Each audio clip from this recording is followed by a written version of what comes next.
La entrevista psicológica, introducción. La entrevista clínica se usa con distintos fines. Sin embargo, una de las prioridades es poder captar toda la información básica y necesaria dependiendo de cada paciente. Se considera que los buenos entrevistadores tienen en común 3 características. 1. Obtienen la mayor cantidad de información precisa, pertinente para el diagnóstico y el manejo. 2. En el menor tiempo posible. 3. Son constantes en la creación y mantenimiento de una buena relación de trabajo, rapport, con el paciente. La necesidad de información completa. Todos los clínicos deben ser capaces de ver a un paciente desde las perspectivas biológica, dinámica, social y conductual. Cada una de estas perspectivas abarca una dimensión específica del paciente. El éxito como entrevistador en el campo de la salud mental depende de diferentes habilidades. 1.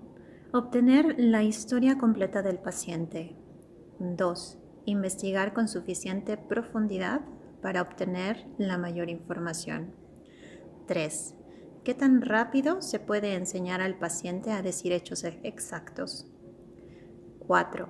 ¿Qué tan apropiadamente evalúas y respondes a los sentimientos del paciente?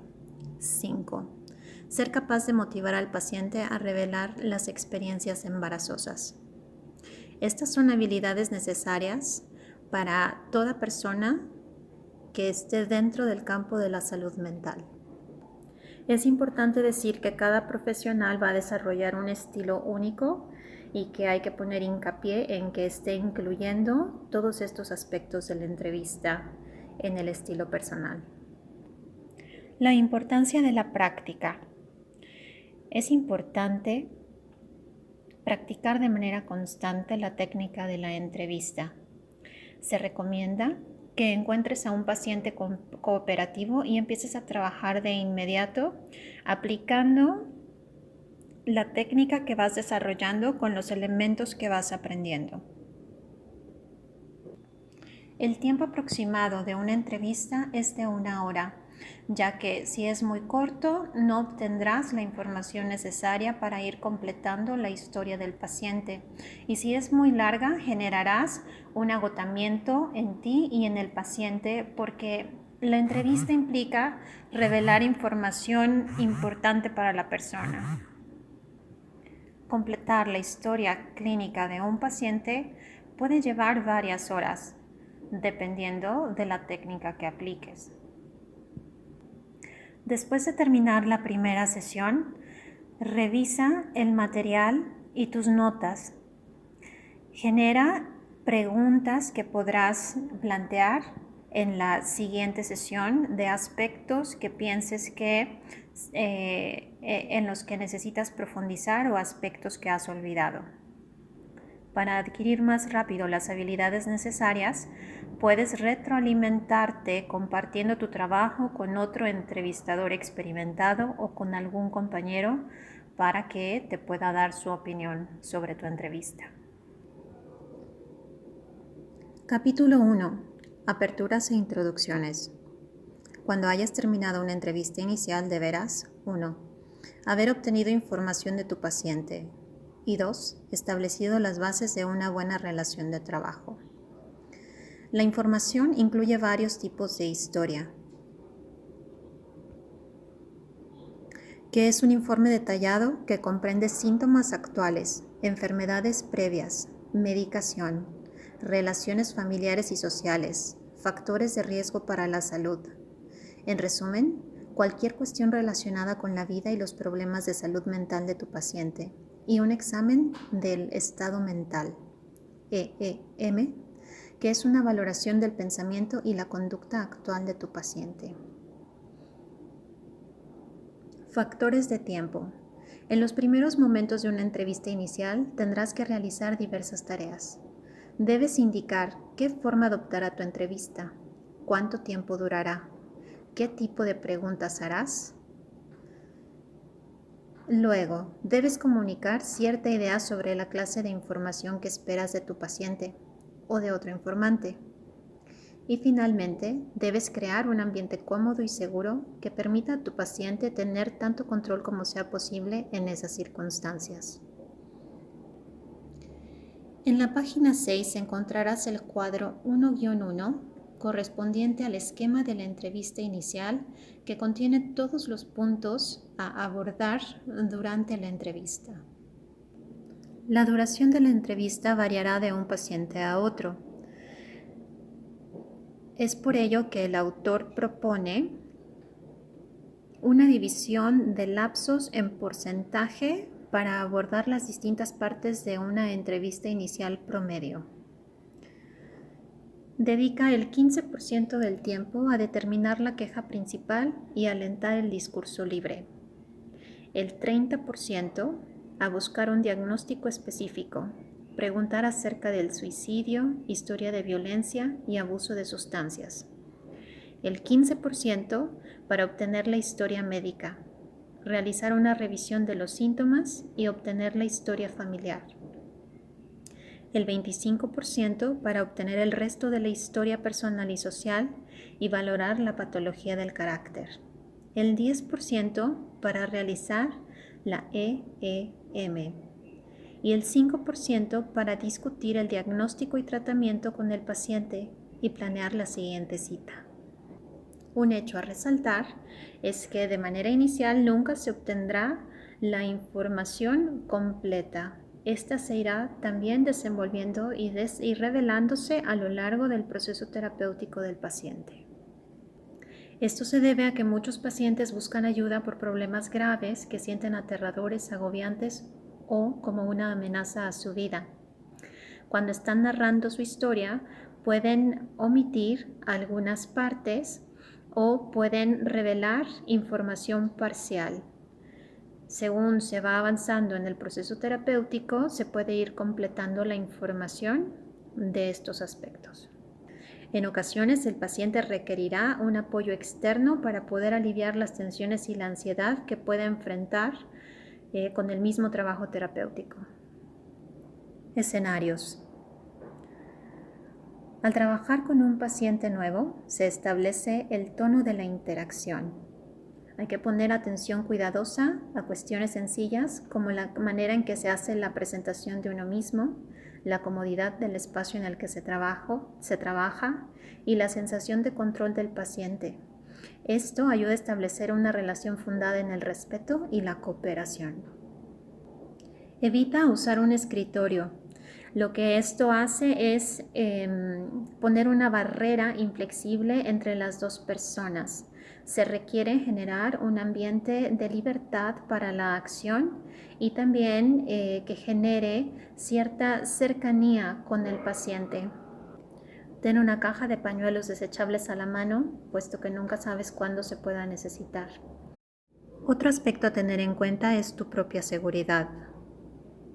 Para ello se recomienda seguir estos 3 principios. 1. Realizar la entrevista en un lugar donde haya otras personas en la cercanía. 2. Tener a la mano un sistema de emergencia fácil de activar. Y 3. Cuando realices una entrevista en un consultorio cerrado, coloca tu asiento de modo que estés más cerca de la puerta que el paciente, sin que te estorbe el escritorio o algún otro mueble para salir rápidamente en caso de ser necesario. Un aspecto más a considerar es tu apariencia. Esta puede afectar la relación que tienes con el paciente. Se considera que una apariencia profesional es más funcional que vestir ropa casual o estar desaliñado. Se ha comprobado a través de encuestas y entrevistas que los pacientes responden mejor ante personas que tienen un aspecto profesional. Aquí se hace una excepción importante cuando se trata de niños y algunos adolescentes.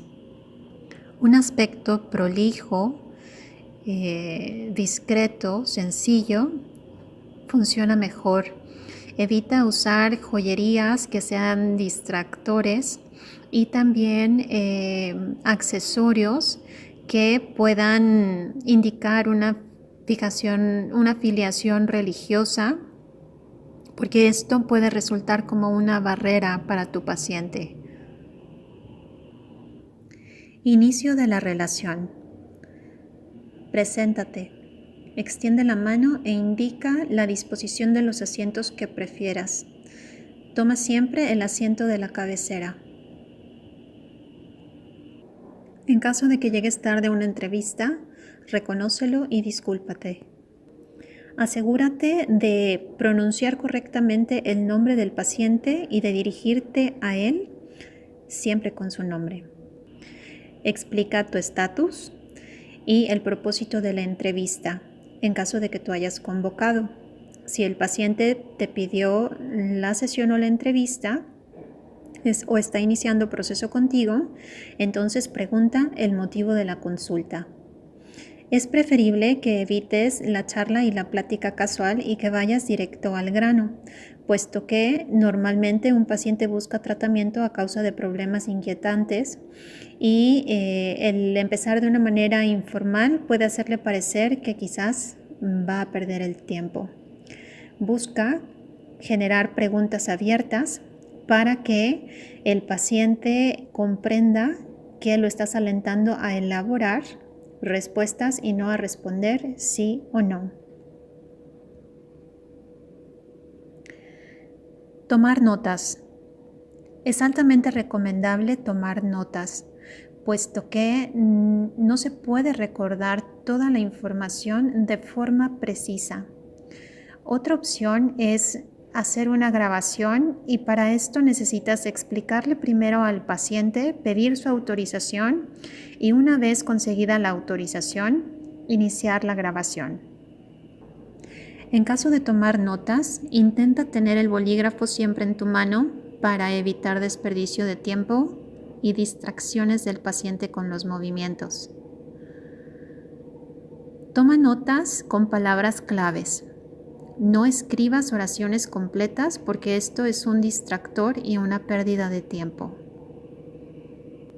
Solo cuando el paciente te comparta un episodio en el que tu atención debe estar completamente enfocada, pon a un lado el bolígrafo para que él sepa que tiene toda tu atención y solamente hasta después de que termine, toma notas con palabras claves o guarda esto en tu memoria y completa tus notas más tardes.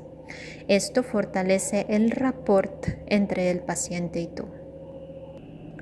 Puede suceder que algún paciente se sienta incómodo con el hecho de que tú estés tomando notas sobre su historia. Es importante que le expliques que necesitas tomar notas para poder hacer un análisis completo una vez que tengas todas las partes de la entrevista. Sin embargo, si la persona insiste, la técnica que se recomienda es que pongas atención y una vez que se retire el paciente puedas tomar notas con lo que recuerdes. En caso de optar por una grabación de audio, esto puede resultar muy práctico porque tendrás un material fidedigno de la conversación que generaste con el paciente. Sin embargo, tiene algunas desventajas. Por ejemplo, que tendrás que invertir la misma cantidad de tiempo en escuchar la grabación para poder extraer la información importante y hacer las anotaciones. Dependiendo de las leyes en tu país, puede ser necesario que expliques que las leyes estatales y la ética profesional pueden exigirte revelar cierta información importante para la seguridad de otras personas. Capítulo 2. Motivo de consulta y discurso libre. El motivo de consulta formula las razones del paciente para buscar ayuda, mientras que el discurso libre que le sigue inmediatamente lo alienta a hablar de dichas razones. Las palabras empleadas para preparar el terreno se pueden categorizar en uno de dos estilos de entrevista, directivo y no directivo. Preguntas directivas frente a no directivas. Al hacer muchas preguntas específicas, un entrevistador directivo proporciona explícitamente la estructura que dice al paciente qué clase de información se desea. El entrevistador no directivo absorbe de una manera más pasiva la información que el paciente elige presentar. Un estilo no directivo suele producir un fuerte rapport y hechos confiables. La recomendación es hacer una mezcla de los dos para que la entrevista inicial sea más eficaz. Se generan preguntas directivas y no directivas. Se recomienda que la parte inicial de la entrevista sea no directiva porque esto ayuda a establecer la relación de trabajo y conocer la clase de problemas y sentimientos que predominan en la mente del paciente. Después se pueden generar preguntas directivas para obtener información específica. La primera pregunta. Se sugiere que seas muy específico y comuniques al paciente con exactitud lo que deseas saber de él. Es decir, iniciar con una pregunta directiva. Porque en caso de iniciar con un estilo no directivo, con una pregunta como, por ejemplo, ¿de qué le gustaría hablar?, puedes terminar con información vaga sin tener elementos para continuar o reencaminar la entrevista. Ejemplos de preguntas o frases que pueden funcionar son: por favor, dígame qué problemas lo hicieron buscar tratamiento. ¿Por qué busca un tratamiento? ¿Cuál es el motivo de consulta? ¿En qué lo puedo ayudar? Cualquiera que sea el contenido exacto de la pregunta, observa que las solicitudes iniciales expuestas tienen dos cualidades que afectan el tipo de información que obtendrás. 1. Le dice al paciente qué clase de información buscas. 2. También son abiertas. Las interrogantes abiertas son preguntas o afirmaciones que no se pueden responder fácilmente con una o dos palabras, debido a que invitan al paciente a hablar por un momento acerca de lo que le parece importante. Promueven un estilo relajado de entrevista desde el principio, lo cual ayudan a establecer el rapport. Las preguntas y afirmaciones abiertas pueden desempeñar dos funciones. Algunas solo solicitan mayor información acerca de un punto. Por ejemplo, me gustaría escuchar un poco más acerca de eso. ¿Podría ampliar sobre este tema? ¿Qué más sucedió? Otras preguntas acercan la historia al presente. Ejemplo, ¿qué sucedió después de eso? ¿Y luego qué? ¿Qué hizo usted después? Las preguntas abiertas pueden ampliar el alcance de la información que se obtiene. Con mayor libertad para responder, los pacientes dicen lo que es importante para ellos y estas preguntas les hacen saber que sus historias son importantes para ti. Las preguntas cerradas dirigen de modo más restringido la clase de respuestas deseadas y se pueden responder con pocas palabras. Pueden ser de sí o no o de dos opciones limitadas. Estas también son útiles y en ocasiones son necesarias para obtener la mayor cantidad de información en el menor tiempo posible. El motivo de consulta es la razón por la que el paciente busca ayuda. Este es importante por dos razones. 1. Porque suele ser el problema predominante en la mente del paciente. Sugiere el área que se debe explorar primero. La mayoría de los pacientes tiene cierta clase de problema o solicitud específica. Y 2. En contraste, a veces el motivo de consulta es una negación llana de que existe algún problema. Cuando esto sucede, advierte acerca de la autoobservación, inteligencia y cooperación del paciente. En ocasiones, las primeras palabras del paciente no expresan la verdadera razón para buscar ayuda. Algunos no la reconocen y otros pueden sentirse avergonzados o temerosos de lo que puedan decir.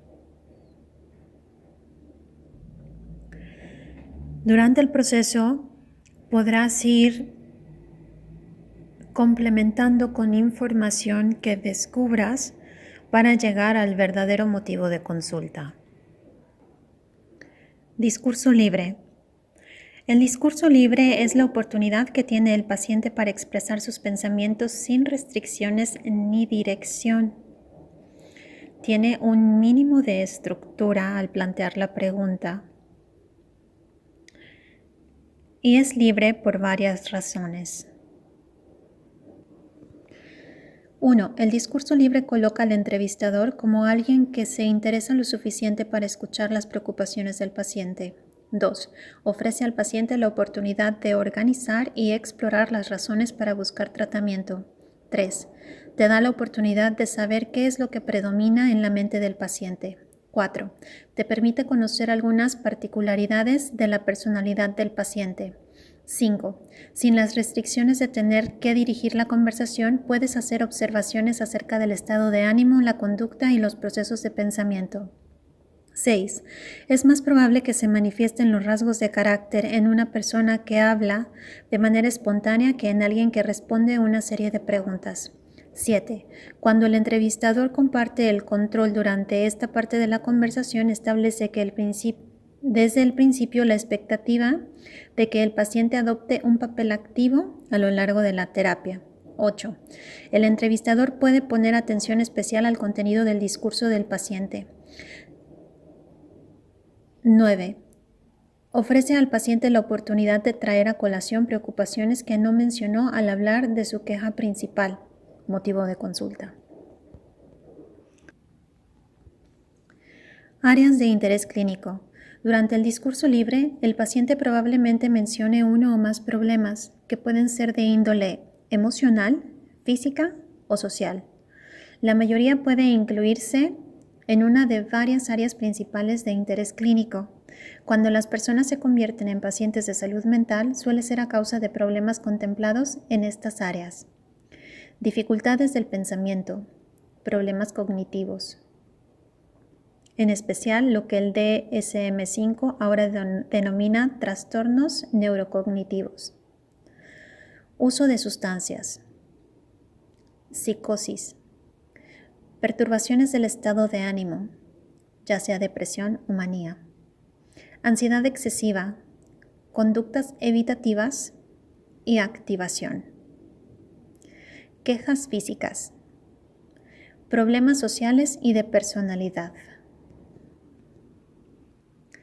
El entrevistador tomará notas para posteriormente hacer preguntas sistemáticas sobre los síntomas que suelen asociarse con cada una de las áreas identificadas. En la página 34 puedes encontrar el cuadro 2-1 en donde se encuentran los problemas que señalan áreas de interés clínico. Capítulo 3. Establecimiento del rapport. Rapport es el sentimiento de armonía y confianza que debe existir entre el clínico y el paciente. La confianza, que se empieza a desarrollar desde los primeros minutos de la primera sesión, puede aumentar en gran medida la capacidad para manejar el curso de la terapia. Un buen rapport es vital para obtener información. Un rapport positivo ayudará a motivar al paciente a hablar espontáneamente y revelar los datos personales importantes. Tú puedes reafirmar el rapport con tus palabras, el lenguaje corporal y expresando interés real hacia el paciente. El rapport no se establece de la noche a la mañana, se desarrolla de manera gradual con una larga relación y la cooperación de las dos partes. Aquí hay algunas conductas que pueden acelerar el surgimiento del rapport. Recuerda que el profesionalismo no exige una formalidad excesiva. Evita la imagen del terapeuta frío. Relájate. Muéstrate relajado, comprensivo e interesado en el paciente. Vigila con cuidado tu expresión facial. No frunzas el ceño, no hagas muecas, ni muestres signos de negatividad cuando la persona está expresándose. Evita mirar fijamente porque esto te hará parecer frío y crítico. Haz contacto visual con frecuencia, pero cuida la forma en que miras al paciente. Hazlo de manera sincera. Sonríe, pero no excesivamente. Inclina la cabeza de manera apropiada demostrando que eres atento y comprensivo. Modera los elogios y utilízalos solamente para moldear la conducta potencial del paciente. Para favorecer una buena relación de trabajo, adopta una actitud comprensiva, no crítica, respetuosa hacia el paciente y hacia sus familiares. Evalúa tus propios sentimientos. La manera en que te hace sentir el paciente puede tener consecuencias importantes. Influidos fuertemente por tus antecedentes y educación, tus sentimientos podrían, en cambio, afectar tu capacidad para hacer una valoración exacta. A lo largo de la entrevista necesitas estar consciente de la naturaleza y las fuentes de tus sentimientos, sobre todo cuando algo relacionado con el paciente te aflige. La meta es expresar empatía, pero no ponerte en el lugar del paciente. Tener empatía significa comprender la motivación que subyace en la conducta del paciente, aun cuando parezca que no es la correcta. Mostrar empatía provoca confianza en el proceso y anima al paciente a proporcionar la información necesaria para el diagnóstico. A lo largo de tu vida profesional tendrás que trabajar con toda clase de personas. Algunas parecerán más simpáticas que otras, pero encontrarás que casi todos los pacientes tienen características con las que te puedes relacionar. Todos los profesionales tienen sentimientos, actitudes y experiencias que pueden afectar la imagen que proyectan. Todos debemos estar continuamente alerta para evitar que cuestiones personales dificulten nuestra eficacia con los pacientes. Considera tu manera de hablar. Para lograr un buen rapport, el paciente debe saber que lo comprendes. Por ello, es tentador hacer un comentario directo como «sé cómo se debe sentir con respecto a». Desafortunadamente, esta afirmación sonará falsa. Por lo tanto, es mejor usar alguna otra respuesta para sugerir compasión e interés en el paciente, como las siguientes. Debe haberse sentido terriblemente desdichado. Nunca he estado en una situación así, por lo que solo puedo imaginar cómo se sintió en ese momento. Esa fue una experiencia terrible y puedo ver que lo ha afectado profundamente.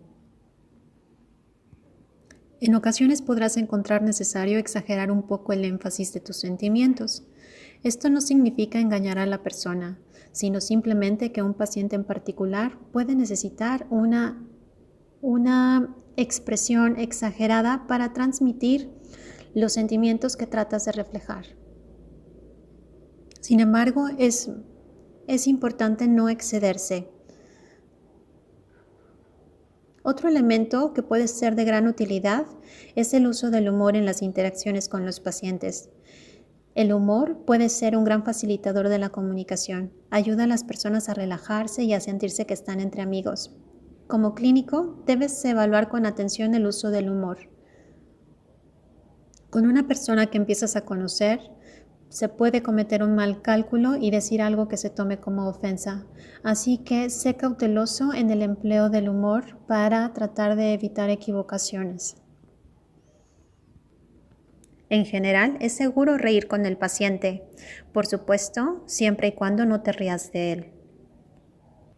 Si has cometido un error, no te preocupes demasiado. El proceso presentará oportunidades para hacer corrección de los errores.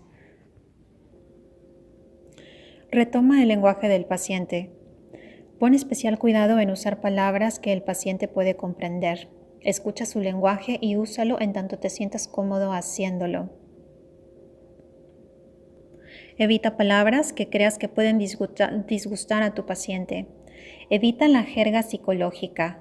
Utiliza un lenguaje sencillo para explicar los términos que quieres comunicar. Ponte al nivel de la educación que tiene tu paciente.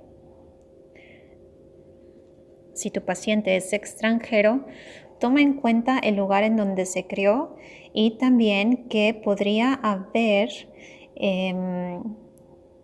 quizás una barrera en la comprensión porque tienen contextos culturales distintos. Mantén los límites. Cuida la forma en que te relacionas con tus pacientes. En general, es buena idea no revelar demasiado acerca de ti mismo a los pacientes.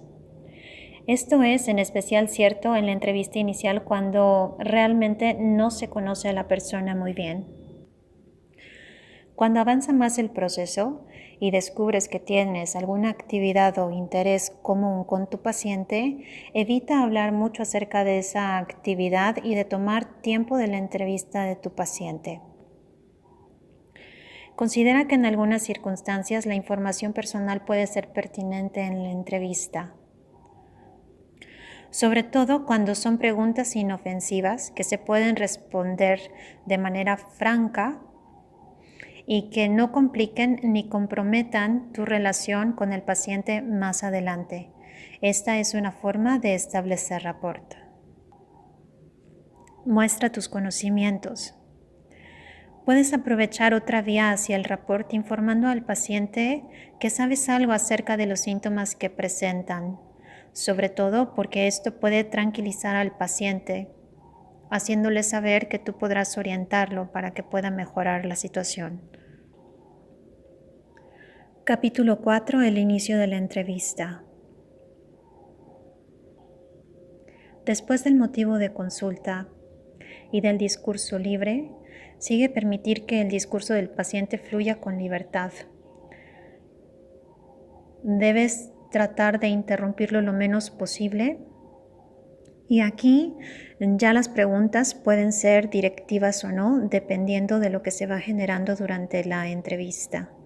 Lo más práctico es generar un proceso de escucha y no hacer comentarios acerca de las respuestas de tu paciente, solamente dedicarte a recopilar la información que necesitas. Puedes utilizar el lenguaje corporal para alentar al paciente a continuar. El reto más frecuente puede ser tratar con el silencio. A veces el silencio es difícil de tolerar porque se siente un vacío en la conversación. Silencios cortos de 10 a 15 segundos son normales, pero para algunas personas pueden ser difíciles de manejar. No permitas que la ansiedad te haga romper una cadena de ideas en la que solo se hizo una pausa para tomar fuerzas. Aprende a reconocer las líneas entre permitir pausas breves para dejar al paciente pensar y entre dejar pasar lapsos más prolongados que te hagan parecer insensible o falto de interés. Una mirada puede indicarte si la narración aún sigue en marcha. Observa con cuidado al paciente. Puede ser que esté tomando aliento o que muestre otros signos de actividad como humedecerse los labios. Ten cuidado de no perder el contacto visual. Aquí puedes emplear una sonrisa, una inclinación de cabeza que comunique lo estás haciendo muy bien, continúa tu ritmo. Otra técnica que usan entrevistadores experimentados es inclinarse ligeramente en la dirección del paciente para mostrar interés en lo que está diciendo y que la persona pueda continuar con su relato. Estas son intervenciones no verbales muy sencillas y sumamente útiles para alentar al paciente. De esta forma, con el lenguaje corporal, no interrumpes a la persona y sí estás señalando el interés que tienes. En ocasiones será necesario alentar verbalmente. Aquí las palabras que elijas serán importantes. Intentas facilitar y no distraer. Por lo tanto, habla lo menos que puedas para transmitir lo que quieres decir. Puedes utilizar una o dos sílabas como, por ejemplo, sí o que indican con claridad que has registrado el material. Sin ser directivo, con breves interjecciones o frases le pides al paciente que siga hablando. Úsalas con frecuencia, quizás intercálalas con lenguaje corporal. Estos recursos pueden ayudar a que el paciente siga hablando y haga su narración de una manera fluida. Hay otras técnicas verbales que puedes emplear para solicitar información adicional, que son más invasivas que las anteriores, por lo que las debes usar con mayor moderación. Aquí hay algunos ejemplos. Se denominan escucha reflexiva. 1. Repetir la última o últimas palabras del paciente con una inflexión ascendente de la voz para convertirlas en pregunta. 2. Hacer trabajo de elaboración sobre una palabra que el paciente usó antes. Esta técnica permite retomar una idea que no fue la última en decirse. 3. Solicitar explícitamente la información. 4. Volver a pedir información cuando el paciente parece haber entendido mal la pregunta original. 5. Ofrecer resúmenes breves. Esto suele empezar con "así que usted siente que". Se refiere a que los resúmenes no solo ayudan en las transiciones, sino que también ofrecen evidencia concreta de que has comprendido al paciente. A veces los pacientes te darán información que en realidad no buscas.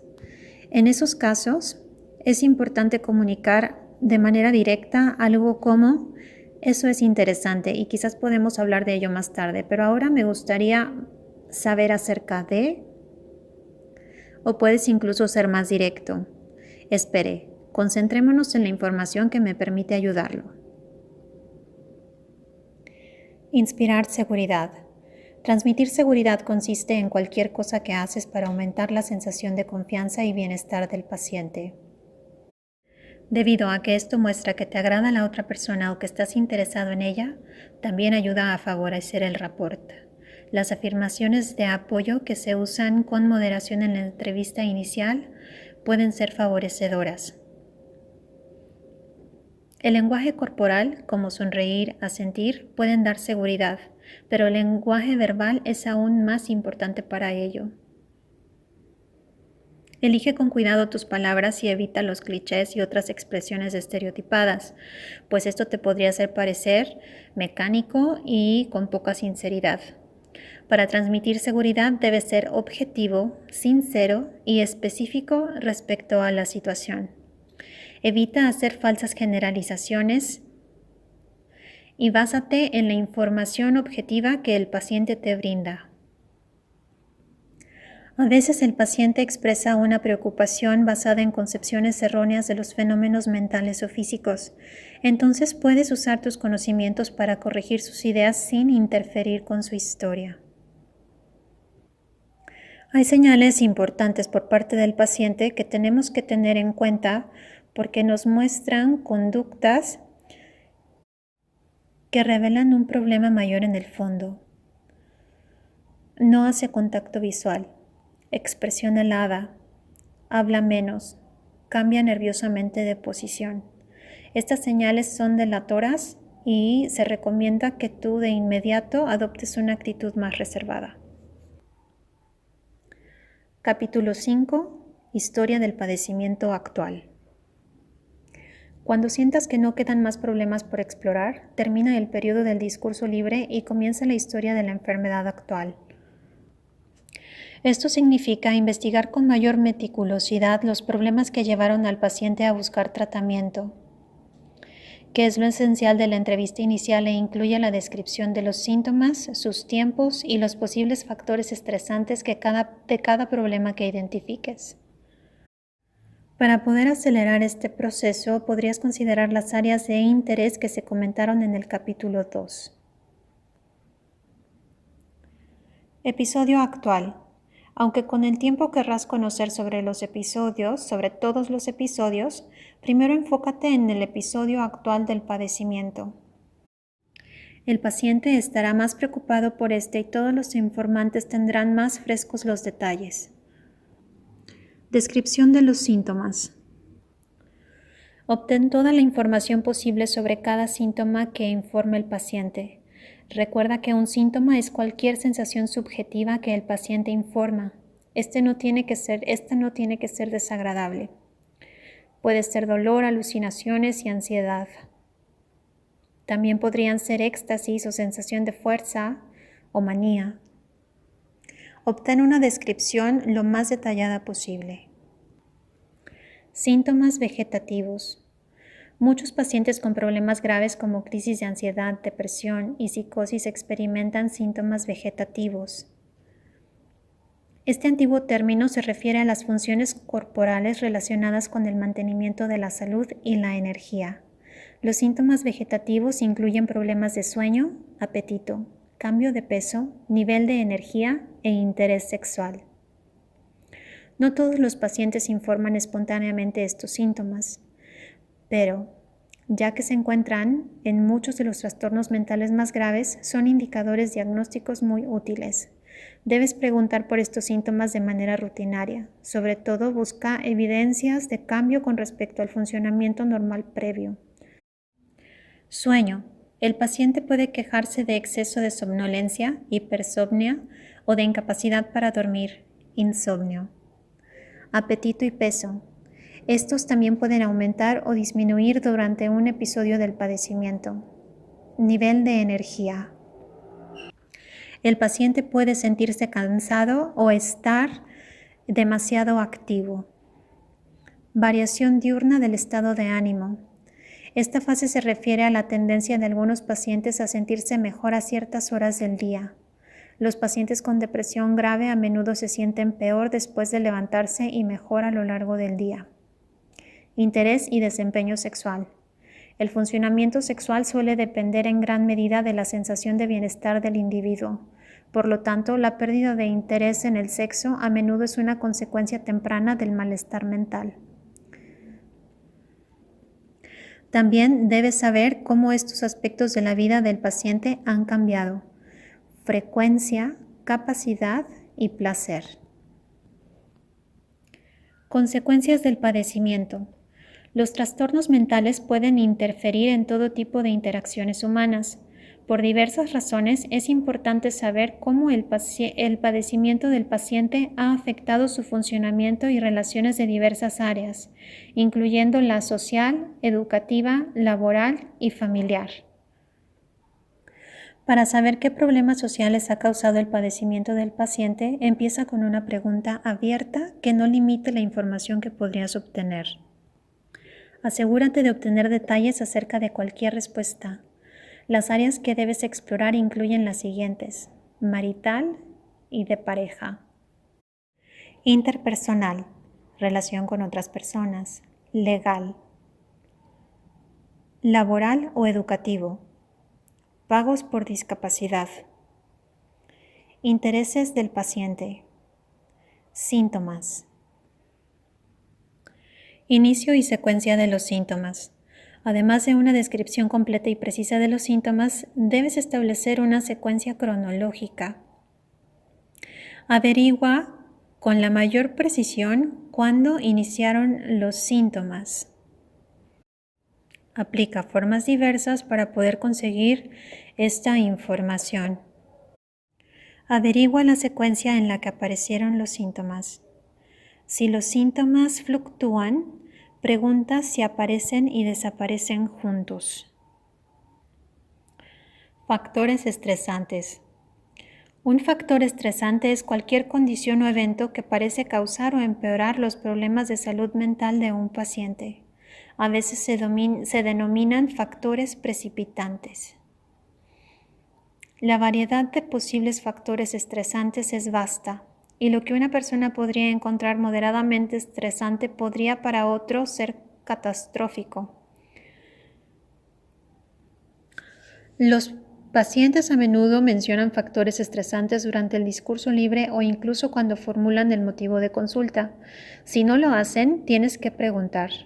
Un buen momento para hacerlo es justo después de precisar el inicio del episodio del padecimiento. Si encuentras un factor estresante, trata de averiguar cómo afectó el curso de la dificultad del paciente. En la página 38 encontrarás el cuadro 5-1 que contiene los problemas psicosociales y ambientales. Todos estos son factores estresantes. Episodios previos. Saber acerca de los episodios previos de las mismas o similares condiciones mentales puede ayudarte a determinar el diagnóstico y el pronóstico. También te puede ayudar a darte cuenta en qué punto del proceso de recuperación se encuentra el paciente. Tratamiento previo. Si el paciente ha recibido antes un tratamiento, este puede orientar los planes de la terapia futura. Debes obtener detalles acerca de lo que se le ofreció al paciente y lo que se llevó a cabo. Si el paciente estuvo en psicoterapia, ¿de qué naturaleza fue? En la actualidad, la terapia cognitivo-conductual es muy popular, pero hay muchas otras posibilidades. Investiga si fue terapia individual, grupal o de pareja. Trata de averiguar el nombre y la profesión del terapeuta anterior. La duración. ¿Por qué continuó? La prescripción de medicamentos si es que hubo. Y los efectos colaterales si es que los tuvo. También trata de valorar qué tanto colaboró el paciente en ese tratamiento. Averigua cuáles fueron los resultados del tratamiento anterior y si le ayudó en algo al paciente. Pregunta si alguna vez ha estado hospitalizado. Si fue así, cuántas veces, dónde, por cuánto tiempo, cuál fue la razón de la hospitalización. Haz un resumen escrito de la historia del padecimiento actual.